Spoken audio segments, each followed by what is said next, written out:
खबर बता रहे हैं आपको। शराब मामले में मनीष सिसोदिया पर एफआईआर दर्ज कर ली गई है। एफआईआर में मनीष सिसोदिया समेत 15 लोगों के नाम हैं, जिसमें आबकारी विभाग के कई अधिकारी हैं और उन लोगों के नाम को भी इसमें नामजद किया गया है जिन लोगों को आबकारी नीति से लाभ पहुंचाया गया है।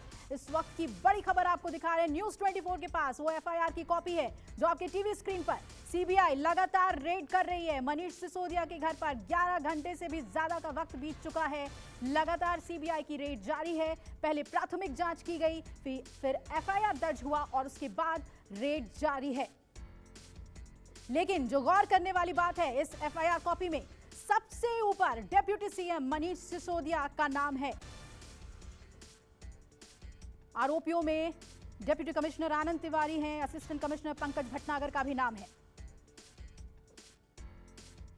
लेकर के डिप्टी सीएम मनीष सिसोदिया के घर पर सीबीआई का छापा हो रहा है। इस वक्त हमारे साथ बात करने के लिए बीजेपी सांसद मनोज तिवारी जी हैं। मनोज जी, मनीष सिसोदिया ने खुद ट्वीट किया और कहा कि जो लोग अच्छी शिक्षा, देश के भविष्य को अच्छा बनाने की कोशिश कर रहे हैं या फिर जिनसे केंद्र सरकार को लगता है कि वो केंद्र सरकार पर हावी हो सकते हैं, उनके पीछे सीबीआई या ईडी लगा दी जाती है।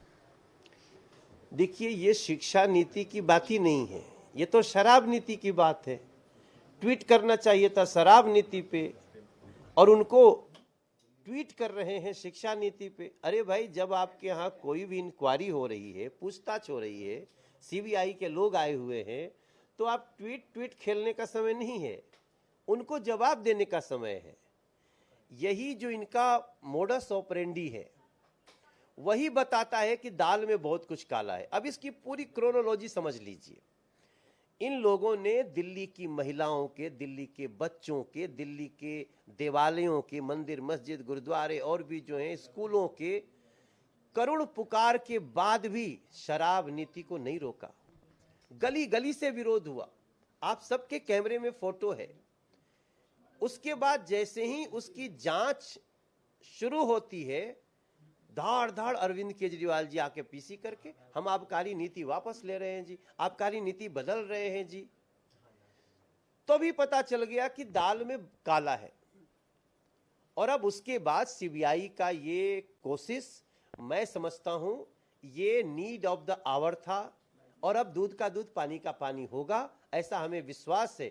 क्योंकि जैसे ही आबकारी नीति बदले जांच के बाद, तैसे ही पता चल गया कि ये करोड़ों का घोटाला है। अंतिम सवाल करूंगी। न्यूयॉर्क से लेकर गुजरात तक उनका कहना है कि आम आदमी पार्टी के कामों को, उनकी सरकार के जो काम हो रहे हैं, चाहे वो शिक्षा में हो, चाहे वो हेल्थ में हो, तमाम जगहों पर चर्चा हो रही है और गुजरात में भी लोगों का अच्छा रिस्पांस मिल रहा है, उनका ये कहना। और यही डर है जो केंद्र सरकार सीबीआई और ईडी का इस्तेमाल कर रही है। इस देश में बहुत सारे लोग हैं जो मोदी सरकार को भर भर के गालियां देते हैं, बीजेपी को भर भर के गालियां देते हैं।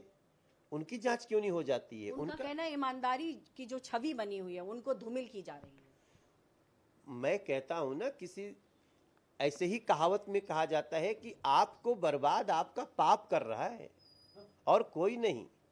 और ये जितनी आप अच्छी अच्छी गुड़ी गुड़ी बातें कर रहे हैं ना, अब इससे काम नहीं चलेगा। काम चलेगा जो आपने घोटाला किया है उसकी बेगुनाही का सबूत प्रस्तुत करिए। जी, तो ये थे मनोज तिवारी और आबकारी नीति को लेकर के अब सियासत तेज हो गई है। कैमरा पर्सन अमित राय के साथ पल्लवी झा, दिल्ली, न्यूज़ 24। बीजेपी के वरिष्ठ नेता और सांसद परवेश साहिब सिंह वर्मा मेरे साथ हैं। परवेश जी, मनीष सिसोदिया के यहाँ छापा पड़ रहा है लिकर पॉलिसी को लेकर, जो सीबीआई जांच के लिए कहा गया था। लेकिन अब आम आदमी पार्टी आरोप लगा रही है कि देश के सबसे सफल शिक्षा व्यवस्था को चलाने वाले व्यक्ति पे आप लोग जानबूझकर उनसे परेशान हैं। चुनाव हारे हैं कई, इसलिए आप लोग परेशान हैं और मोदी जी को नींद नहीं आ रही है, इसलिए सीबीआई भेज दिया। हाँ, उनकी गोवा में जमानत जब्त हो गई थी, इसलिए हम बहुत परेशान हैं। ये सब बेकार की बात है। तो इधर उधर की बात ना कर ये बता, लिकर पॉलिसी का माल कहाँ गया। मुद्दा ये है, क्या जब मनीष सिसोदिया कोर्ट में पेश होगा, क्या वो कोर्ट में ये बोलेगा कि मैंने शिक्षा में क्रांति लेके आया, इसलिए जो लिकर पॉलिसी में मैंने माल खाया है उसको मुझे अभयदान मिलना चाहिए? क्या सत्येंद्र जैन ने कोर्ट में जाकर ये बोला था कि मैं हेल्थ में क्रांति लेके आया तो मैंने हवाला का जो कांड किया है उसके ऊपर मुझे अभयदान मिलना चाहिए? ये बेकार की बात है। आपने जो कांड किया है, जिस अपना विषय पर कांड किया है, उस पर आपको जवाब देना है। तो तो आज सारी आम आदमी पार्टी लगी हुई है कि हमने शिक्षा में बहुत काम किया, इसलिए हमारे ऊपर ये चल रहा है। अरे भाई, जब सीबीआई ने लिकर पॉलिसी के ऊपर में जांच को शुरू किया तो आपने लिकर पॉलिसी को बंद क्यों कर दिया? अगर आप अच्छा काम कर रहे थे तो आप उसको चलने देते। आपको पता था आपने चोरी करी है, एक बहुत बड़ा घोटाला है, अब सीबीआई आ गई है पिक्चर में, तो सीबीआई उसकी जांच करेगी तो आप लोगों को जेल में जाना निश्चित है, इसलिए आपने वो उस पॉलिसी को बंद कर दिया। तो कोई भाई 1-2 करोड़ का मामला नहीं है, ये 500 से 1000 करोड़ का मामला है जो इन्होंने रिश्वत ली है लोगों से। ये वो भ्रष्टाचार अभी खुलेगा। कि आप लोग आम आदमी पार्टी से परेशान हैं, दिल्ली में, गुजरात में भी कड़ी टक्कर देने का वो दावा कर रहे हैं, इसलिए आप लोग राजनीतिक तौर पे फंसाते हैं और सीबीआई को कुछ नहीं मिलेगा। आप बोल रहे हैं बहुत सबूत है। अच्छा, हम कैसे फंसाएंगे बताओ? कि हमने उनके घर जाकर कुछ अपना ड्रग्स रख दिए हैं, कैश रख दिया है, सीबीआई के सहारे आप फंसाना चाहते हैं? कोई सबूत तो होगा तभी तो सीबीआई जांच करेगी। बिना सबूत के सीबीआई ऐसे क्यों जांच करेगी? अगर ये पॉलिसी नहीं आई होती तो आज कोई केस ही नहीं था। इसी के साथ एक ब्रेक ले रहे हैं और ब्रेक के बाद जरूर